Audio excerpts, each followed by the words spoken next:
بسم اللہ الرحمن الرحیم الرحمن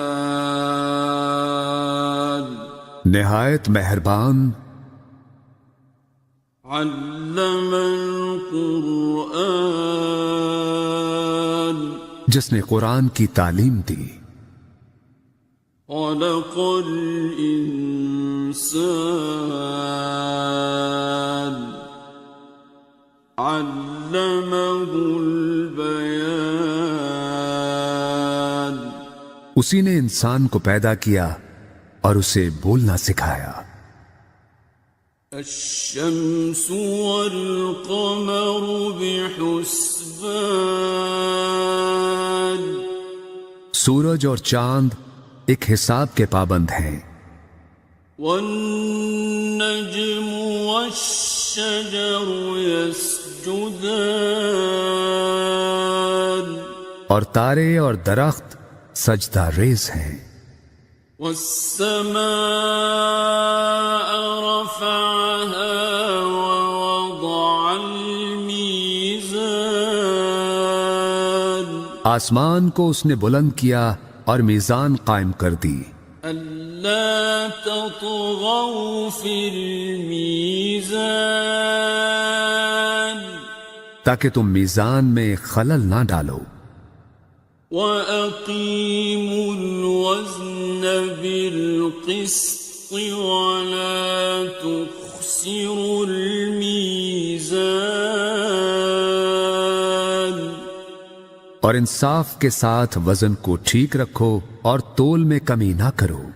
وَالْأَرْضَ وَضَعَهَا لِلْأَنَامِ زمین کو اس نے سب مخلوقات کے لیے بنایا، فِيهَا فَاكِهَةٌ وَالنَّخْلُ ذَاتُ الْأَكْمَامِ اس میں میوے ہیں اور خوشوں والی کھجوریں ہیں، وَالْحَبُّ ذُو الْعَصْفِ وَالرَّيْحَانِ اور بھوسے والا اناج ہے اور خوشبودار پھول ہیں۔ فَبِأَيِّ آلَاءِ رَبِّكُمَا تُكَذِّبَانِ بس اے گروہ جن و انسان، تم دونوں اپنے رب کی کن کن نعمتوں کو جھٹلاؤ گے۔ خلق الإنسان من صلصال كالفخار اسی نے انسان کو ٹھیکری کی طرح بجتے ہوئے خشک گارے سے بنایا، وخلق الجان من مارج من نار اور جنات کو آگ کے شعلے سے پیدا کیا۔ فبأي آلاء ربكما تكذبان بس تم دونوں اپنے رب کی کن کن نعمتوں کو جھٹلاؤ گے۔ رب المشرقين ورب المغربين دونوں مشرقوں کا مالک اور دونوں مغربوں کا مالک، فبأي آلاء ربكما تكذبان بس تم اپنے رب کی کن کن نعمتوں کو جھٹلاؤ گے۔ مرج البحرين يلتقيان اسی نے دو سمندر رواں کیے جو باہم مل جاتے ہیں، بينهما برزخ لا يبغيان ان دونوں کے درمیان ایک آڑ ہے اور وہ اپنی حد سے تجاوز نہیں کرتے۔ فبأي آلاء ربكما تكذبان؟ پس تم اپنے رب کی کن کن نعمتوں کو جھٹلاؤ گے؟ يخرج منهما اللؤلؤ والمرجان۔ ان دونوں سمندروں سے موتی اور مونگے نکلتے ہیں۔ فبأي آلاء ربكما تكذبان؟ پس تم اپنے رب کی کن کن نعمتوں کو جھٹلاؤ گے؟ وَلَهُ الْجَوَارِ الْمُنشَآتُ فِي الْبَحْرِ كَالْأَعْلَامِ۔ اور یہ جہاز اسی کے ہیں جو سمندر میں پہاڑوں کی طرح اونچے اٹھے ہوئے ہیں، اور اسی کے ہیں جہاز سمندر میں اونچے کھڑے ہوئے جیسے پہاڑ۔ فبأي آلاء ربكما تكذبان؟ پس تم اپنے رب کی کن کن نعمتوں کو جھٹلاؤ گے؟ كل من عليها فان۔ ہر چیز جو اس زمین پر ہے فنا ہو جانے والی ہے۔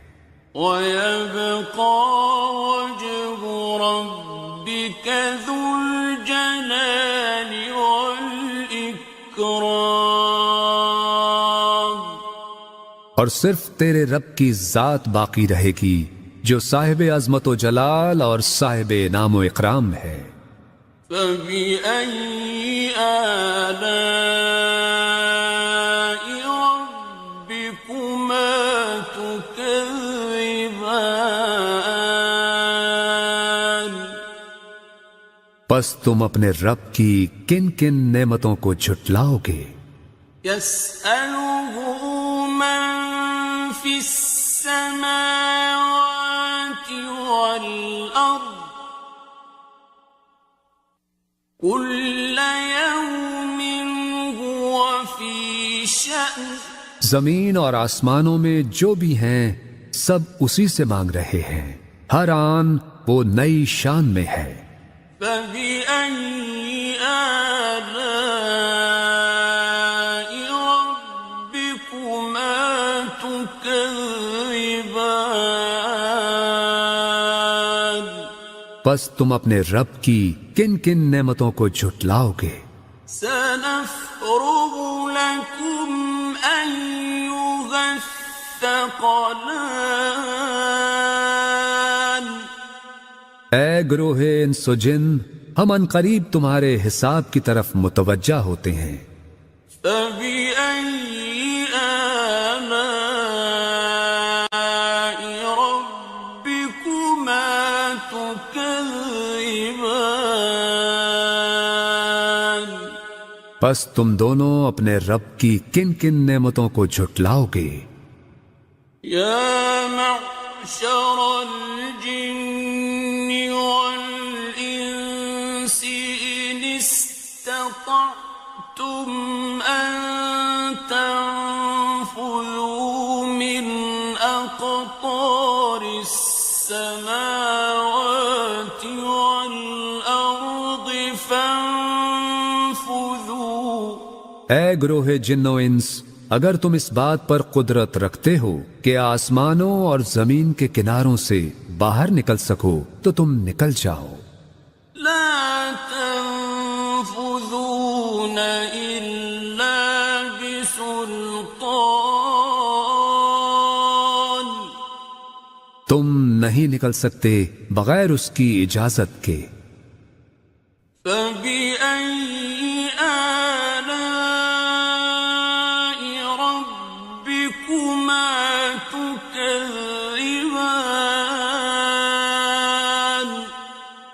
بس تم دونوں اپنے رب کی کن کن نعمتوں کو جھٹلاؤ گے؟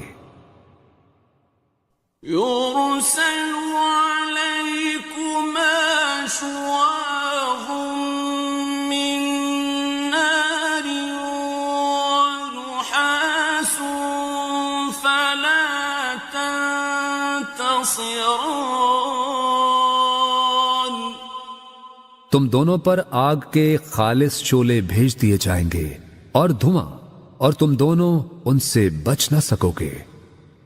فبأي آلاء ربكما تكذبان پس تم دونوں اپنے رب کی کن کن نعمتوں کو جھٹلاؤ گے؟ فإذا انشقت السماء فكانت وردة كالدهان پھر جب آسمان پھٹے گا اور لال چمڑے کی طرح سرخ ہو جائے گا۔ فبأي آلاء ربكما تكذبان پس تم اپنے رب کی کن کن نعمتوں کو جھٹلاؤ گے؟ فيومئذ لا يسأل عن ذنبه إنس ولا جان سو اس دن نہ تو کسی انسان سے اس کے گناہ کی بابت پوچھا جائے گا اور نہ ہی کسی جن سے۔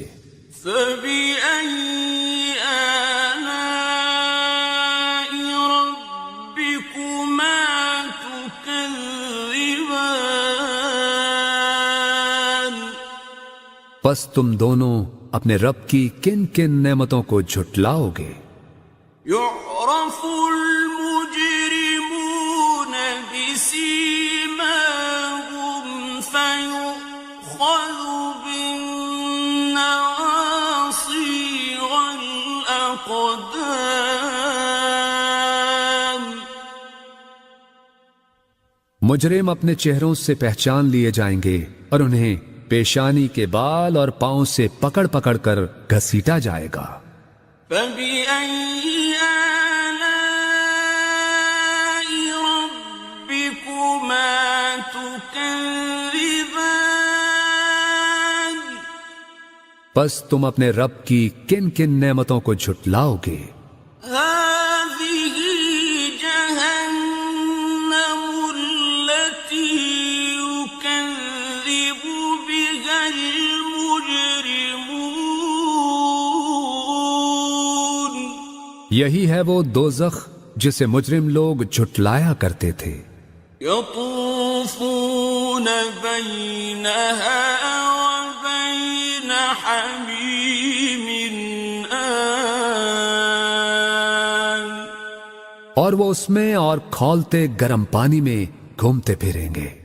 فبأي آلاء ربكما تكذبان پس تم اپنے رب کی کن کن نعمتوں کو جھٹلاؤ گے؟ وَلِمَنْ خَافَ مَقَامَ رَبِّهِ جَنَّتَانِ اور ہر اس شخص کے لیے جو اپنے رب کے حضور پیش ہونے کا خوف رکھتا ہو دو باغ ہیں۔ فَبِأَيِّ آلَاءِ رَبِّكُمَا تُكَذِّبَانِ پس تم اپنے رب کی کن کن نعمتوں کو جھٹلاؤ گے؟ ذَوَاتَا أَفْنَانٍ جو دونوں سرسبز و شاداب گھنی شاخوں والے ہیں۔ فَبِأَيِّ آلَاءِ رَبِّكُمَا تُكَذِّبَانِ پس تم اپنے رب کی کن کن نعمتوں کو جھٹلاؤ گے؟ فيهما عينان تجريان ان دونوں میں دو چشمے بہہ رہے ہیں۔ فبأي آلاء ربكما تكذبان پس تم اپنے رب کی کن کن نعمتوں کو جھٹلاؤ گے؟ فيهما من كل فاكهة زوجان ان دونوں میں ہر پھل اور میوے کی دو دو قسمیں ہیں۔ فبأي آلاء ربكما تكذبان تو تم اپنے رب کی کن کن نعمتوں کو جھٹلاؤ گے؟ متكئين على فرش بطائنها من استبرق جنتی لوگ ایسے فرشوں پر تکیے لگا کے بیٹھے ہوں گے جن کے استر دبیز ریشم کے ہوں گے۔ وجنى الجنتين دان اور باغوں کی ڈالیاں پھلوں سے جھکی پڑ رہی ہوں گی۔ فبأي آلاء ربكما تكذبان پس تم اپنے رب کی کن کن نعمتوں کو جھٹلاؤ گے؟ فيهن قاصرات الطرف لم يطمثهن إنس قبلهم ولا جان اور ان میں نیچی نگاہ رکھنے والی حوریں ہوں گی جنہیں پہلے نہ کسی انسان نے ہاتھ لگایا اور نہ کسی جن نے۔ فبأي آلاء ربكما تكذبان پس تم اپنے رب کی کن کن نعمتوں کو جھٹلاؤ گے؟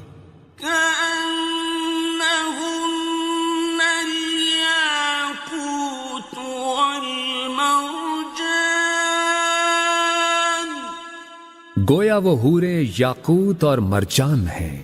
فبأي آلاء ربكما تكذبان پس تم اپنے رب کی کن کن نعمتوں کو جھٹلاؤ گے؟ هل جزاء الإحسان إلا الإحسان نیکی کا بدلہ نیکی کے سوا کچھ نہیں ہے۔ فبأي آلاء ربكما تكذبان پس تم اپنے رب کی کن کن نعمتوں کو جھٹلاؤ گے؟ ومن دونهما جنتان اور ان دو باغوں کے علاوہ دو باغ اور ہوں گے۔ فبأي آلاء ربكما تكذبان پس تم اپنے رب کی کن کن نعمتوں کو جھٹلاؤ گے؟ مدهامتان گھنے سرسبز و شاداب۔ فبأي آلاء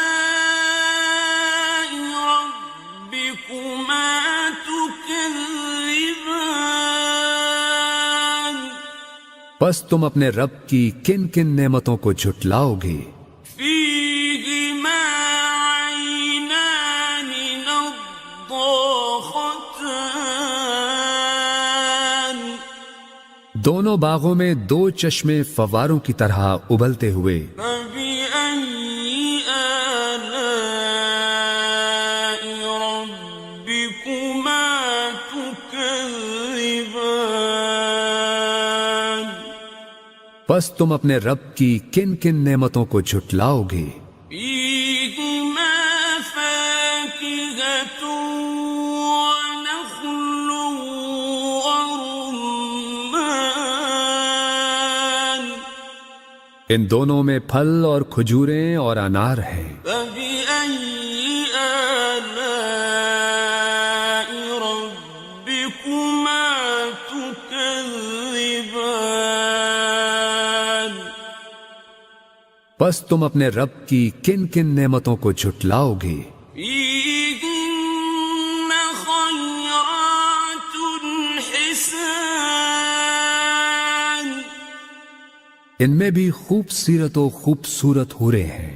فبأي آلاء ربكما تكذبان پس تم اپنے رب کی کن کن نعمتوں کو جھٹلاؤ گے؟ حور مقصورات في الخيام ایسی حوریں جو خیموں میں پردہ نشین ہیں.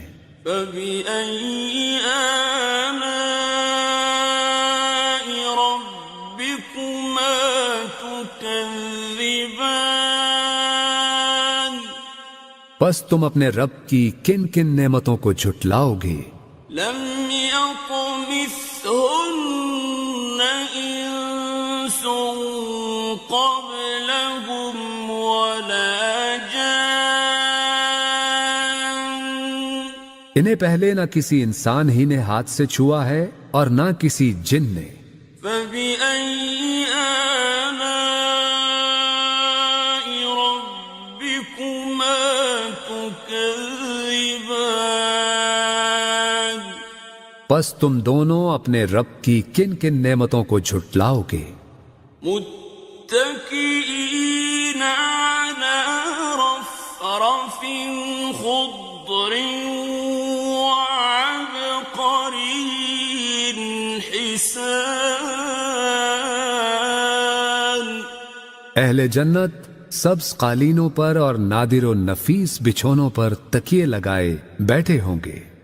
فبأي آلاء ربكما تكذبان پس تم اپنے رب کی کن کن نعمتوں کو جھٹلاؤ گے؟ تبارك اسم ربك ذي الجلال والإكرام بڑا بابرکت ہے تیرے رب کا نام، بڑائی والا اور عظمت والا. بسم اللہ الرحمن الرحیم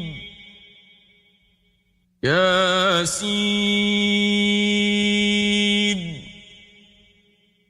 والقرآن الحکیم إنك لمن المرسلين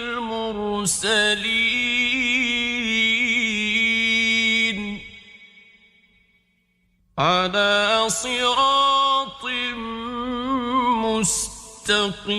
مستقيم تنزيل العزيز الرحيم لتنذر قوما ما أنذر آباؤهم فهم غافلون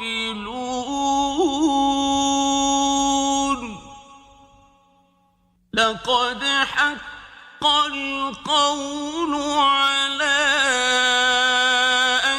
أكثرهم فهم لا يؤمنون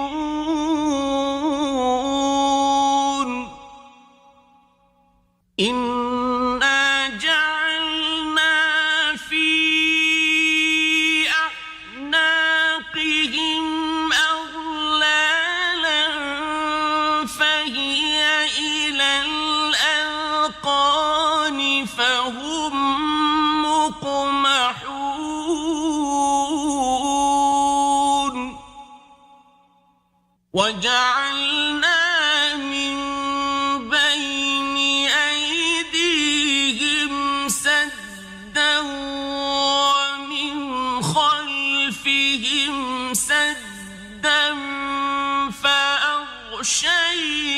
فأغشيناهم فهم لا يبصرون وسواء عليهم أأنذرتهم أم لم تنذرهم لا يؤمنون إنما تنذر من اتبع الذكر وخشي الرحمن بالغيب فبشره بمغفرة وأجر كريم إنا نحن نحيي الموتى ونكتب ما قدموا وآثارهم وكل شيء أحصيناه في إمام مبين واضرب لهم مثلا أصحاب القرية إذ جاءها المرسلون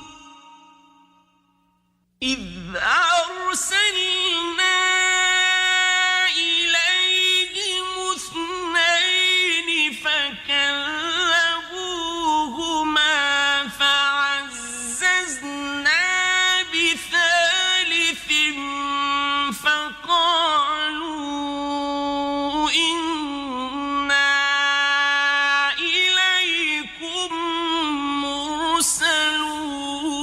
مرسلون قالوا ما أنتم إلا بشر مثلنا وما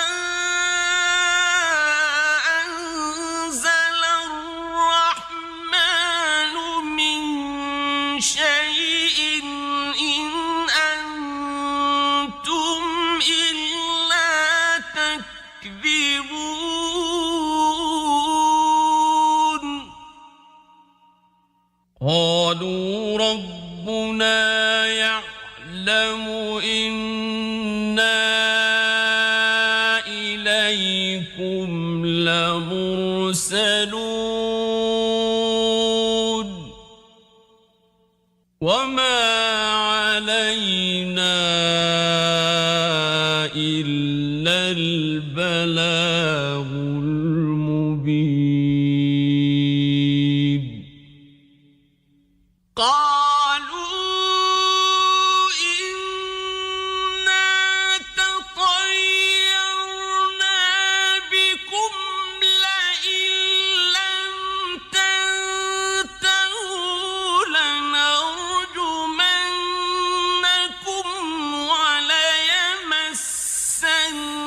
وليمسنكم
وما لي لا أعبد الذي فطرني وإليه ترجعون أأتخذ من دونه آلهة إن يردني الرحمن بضر لا تغن عني شفاعتهم شيئا ولا ينقذون إني إذا لفي ضلال مبين إني آمنت بربكم فاسمعون قيل ادخل الجنة قال يا ليت قومي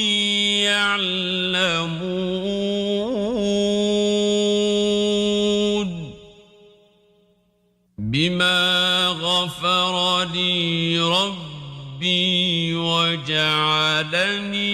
من المكرمين وما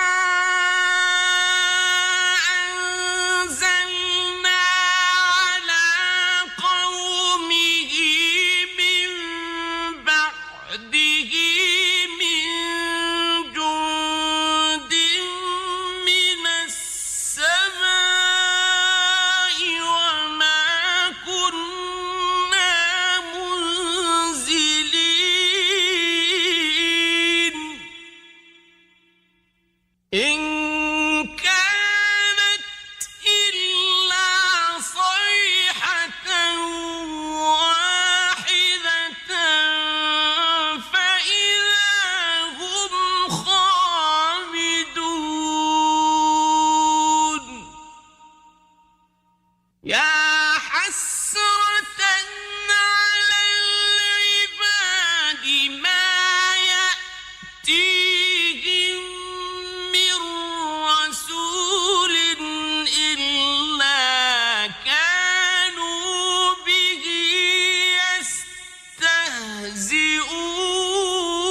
يستهزئون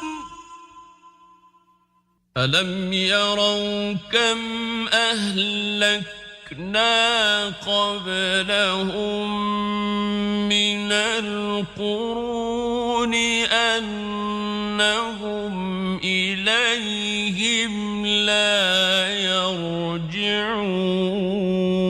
يرجعون وإن كل لما جميع لدينا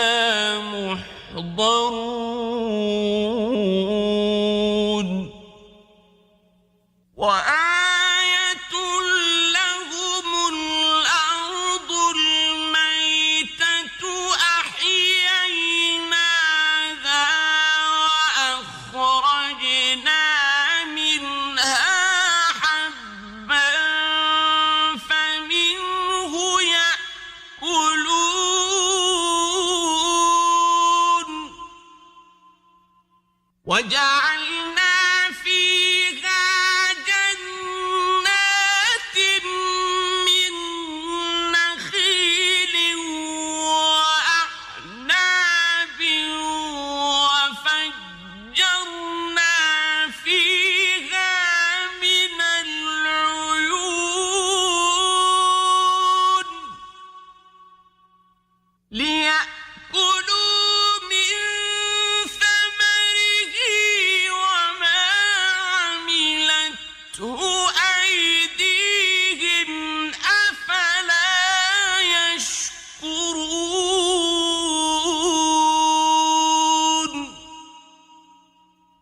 سبحان الذي خلق الأزواج كلها مما تنبت الأرض ومن أنفسهم ومما لا يعلمون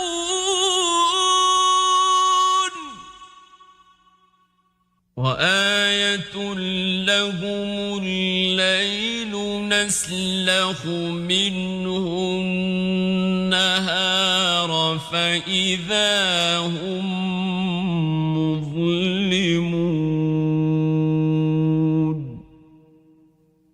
والشمس تجري لمستقر لها ذلك تقدير العزيز العليم والقمر قدرناه منازل حتى عاد كالعرجون القديم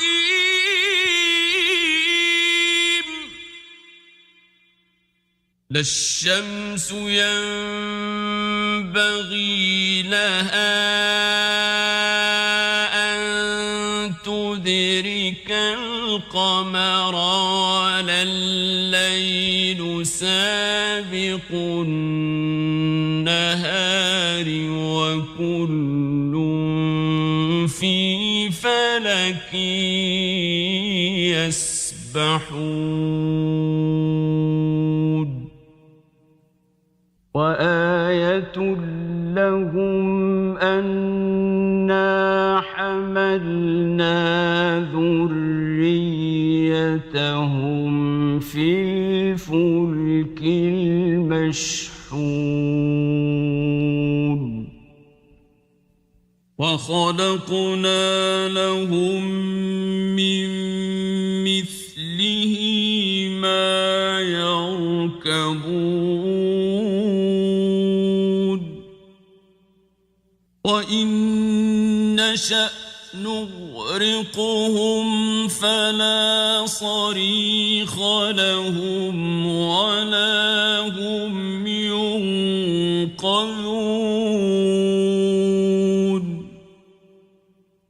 إلا رحمة منا ومتاعا إلى حين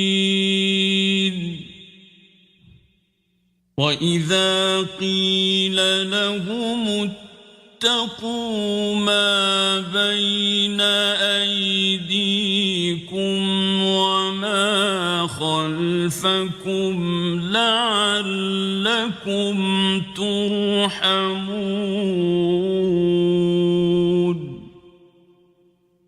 وما تأتيهم من آية من آيات ربهم إلا كانوا عنها معرضين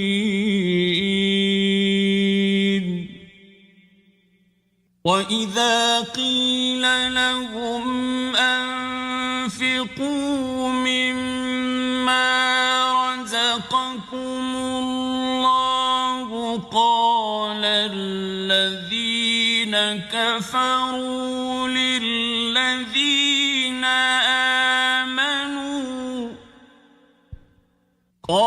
الذين كفروا للذين آمنوا أنطعم من لو يشاء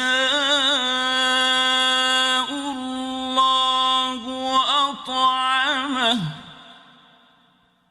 أنطعم من لو يشاء الله أطعمه إن أنتم إلا في ضلال مبين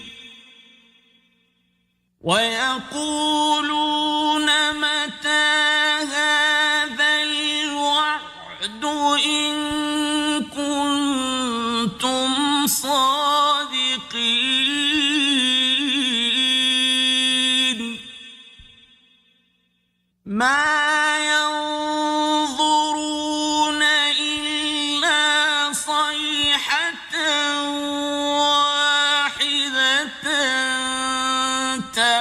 تأخذهم وهم يخصمون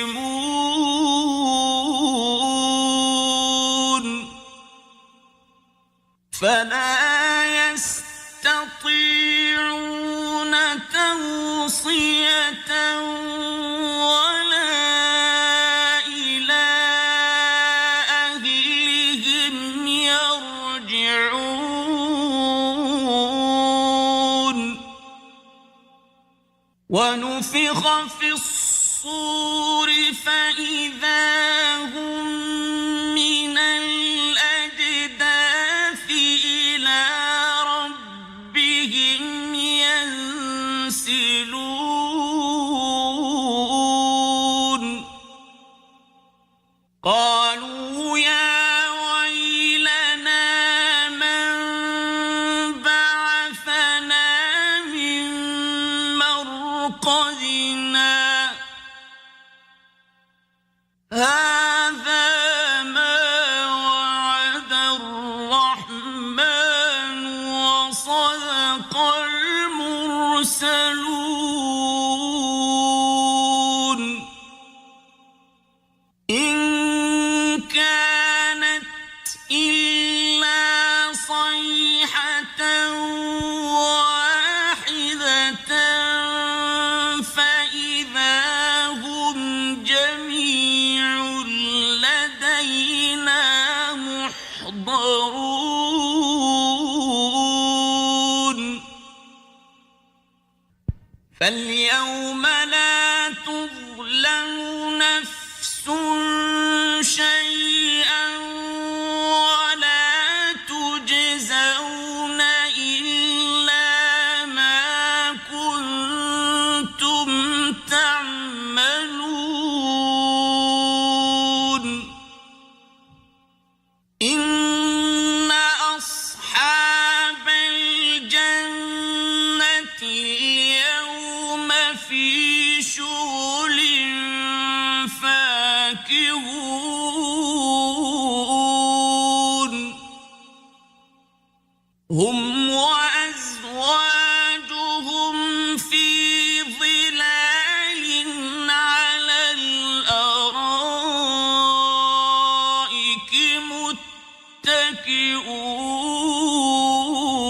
متكئون لهم فيها فاكهة ولهم ما يدعون سلام قولا من رب رحيم وامتازوا اليوم أيها المجرمون ألم أعهد إليكم يا بني آدم ألا تعبدوا الشيطان إنه لكم عدو مبين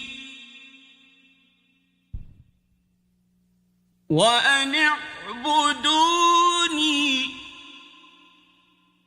هذا صراط مستقيم ولقد أضل منكم جبلا كثيرا أفلم تكونوا تعقلون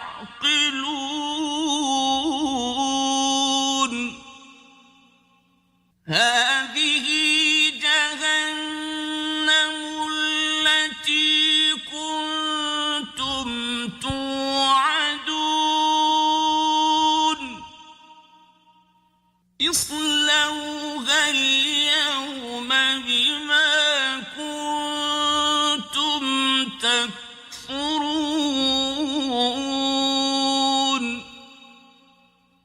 اليوم نختم على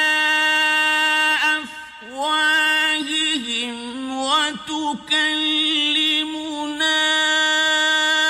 أيديهم وتشهد أرجلهم بما كانوا يكسبون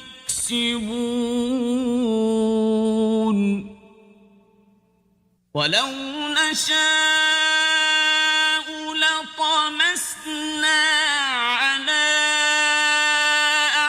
أعينهم فاستبقوا الصراط فأنى يبصرون ولو نشاء لمسخناهم على مكانتهم فما استطاعوا مضيا ولا يرجعون ومن نعمره ننكسه في الخلق أفلا يعقلون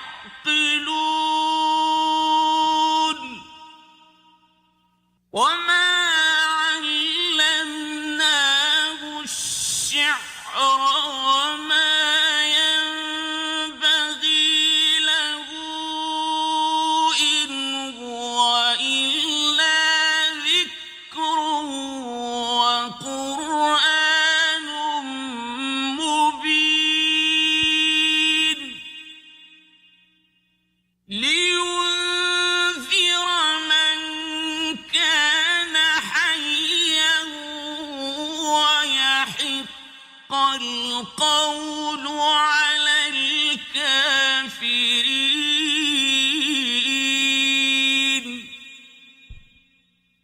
أولم يروا أنا خلقنا لهم مما عملت أيدينا أنعاما فهم لها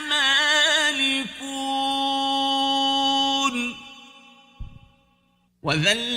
وذللناها لهم فمنها ركوبهم ومنها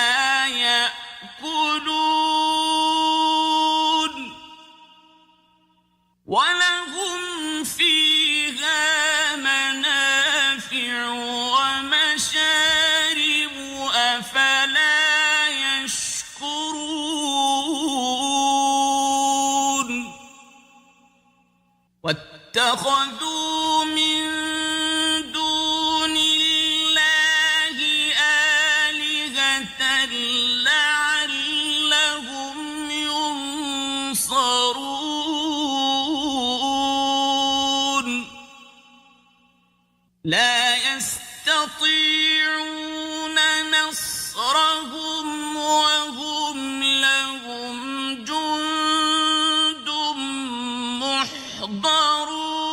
محضرون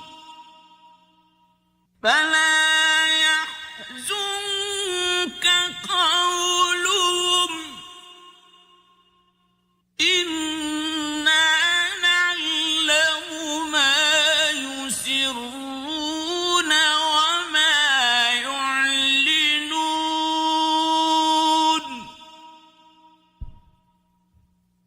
أولم ير الإنسان أنا خلقناه من نطفة فإذا هو خصيم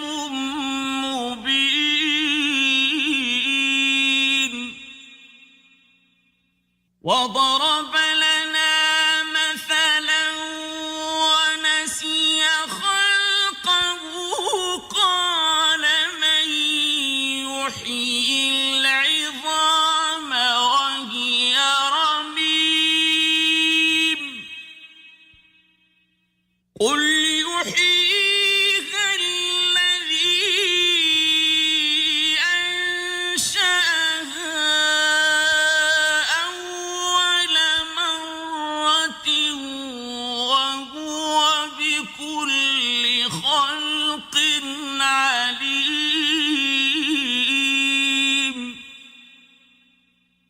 الذي جعل لكم من الشجر الأخضر نارا فإذا أنتم منه توقدون أوليس الذي خلق السماوات والأرض بقادر على أن يخلق مثلهم بلى وهو الخلاق العليم إنما أمره إذا أراد شيئا أن يقول له كن فيكون فسبحان الذي بيده ملكوت كل شيء وإليه ترجعون